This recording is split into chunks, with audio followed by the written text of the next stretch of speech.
Hi, I'm talking to Neil now about your talk today. Neil, you had a really interesting title to your talk, which is First Do No Harm and Being Able to Sleep Better at Night, which I think is a really neat topic. Can you tell us a little bit more about it? Well, I think as a clinician, I was a GP for 25 years. Things I used to worry about when I came back from holiday were things going wrong, you know, about missing a test result, missing a diagnosis, something going wrong within the practice. And so I think patient safety is really helpful for patients. It's absolutely paramount that we keep patients safe, but actually it's really important for the team that you have good systems so that you can sleep well at night and you can be happy that you're doing your best. And you know, safety is not about it is about individuals doing the right thing, but it's about having this practice system and the teamwork to make sure that the team manages risk effectively. I think we can all recognise that feeling of not sleeping well and worrying about something or having done something wrong.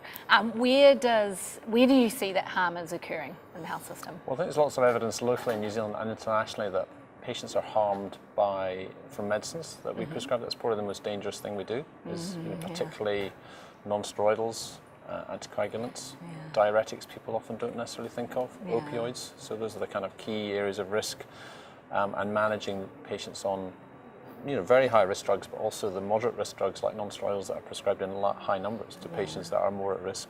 And I think as the population gets older, as they get more medications, more things going wrong, more hospital appointments, that's lack of continuity is a risk to safety. But I think we probably ignore the test results is another big issue, but managing test results, huge workload, high stress for people, high volume, high risk, so that's important. But I mean, the other thing is about preventing delayed diagnosis. There's increasing evidence that the things we miss are not so much the kind of esoteric diagnosis, but it's about picking up when patients are deteriorating, patients with sepsis, patients with heart failure, patients with renal failure.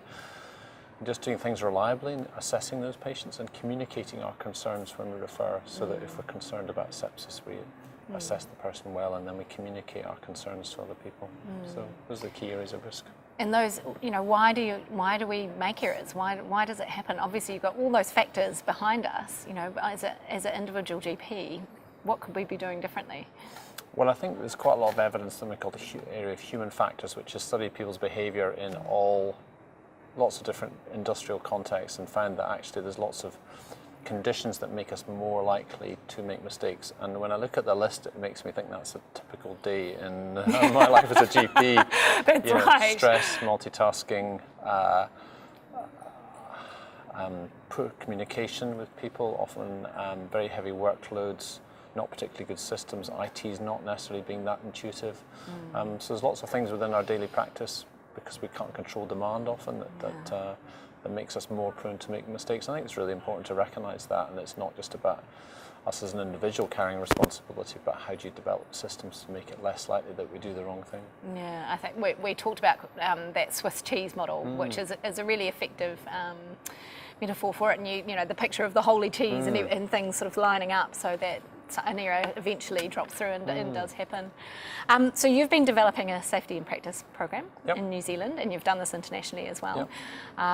What are sort of the key things that you guys are doing there? Well, I think one is bringing people together and acknowledging and raising awareness that safety is an issue and where things are harmed, getting people to reflect a bit about where things go wrong in their practice, and acknowledging that things are difficult, that our working environment is sort of can be error producing. And then what we do is we give them tools that give them insights into their own practice systems in areas of high risk, like high risk medications, warfarin, methotrexate, medication reconciliation, results handling. And we just give them approaches to measure how reliable their systems are, very simple measurements, which then gives us some data, and then all that does is then creates an opportunity to have a conversation within the team about what does this mean for our practice, where do things go wrong, and you find out things that could be improved that aren't necessarily linked to the data, but actually the data does give you a good focus, key things that we should do reliably.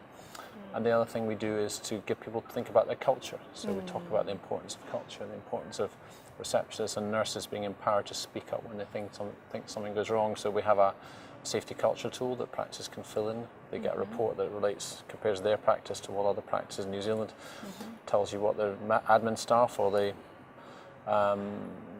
as opposed to the clinicians think of their safety culture, and again it just prompts some discussion. And from the whole process, practices have found that they get better systems, better teamwork, changing roles in the practice, so people in the team are take on new responsibilities and roles. Yeah. So share the workload, and so it's about safety, but it's a whole other improvements as well.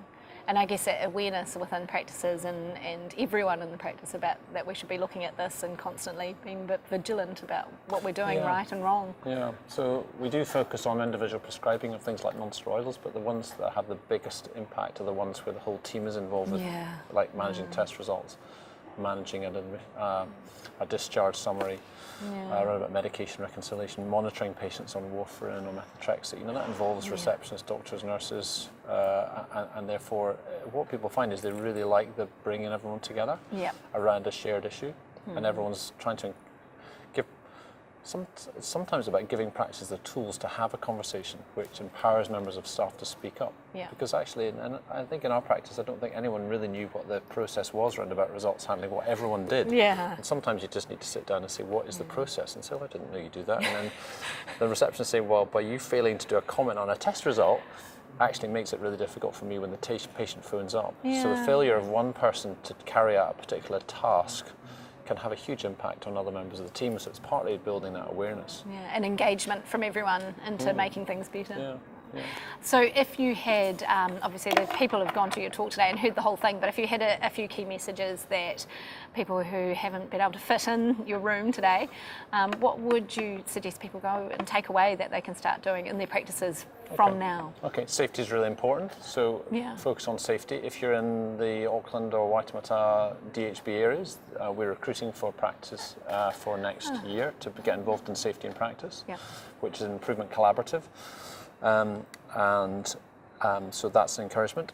If you are as a practice, you could say, well, I'd like to go onto the Safety and Practice website and download some of the tools and try them yourself. But if you actually think this is something that you think is important for you and your colleagues in your area, maybe you should speak to your PHO about saying, well, could we do something similar here?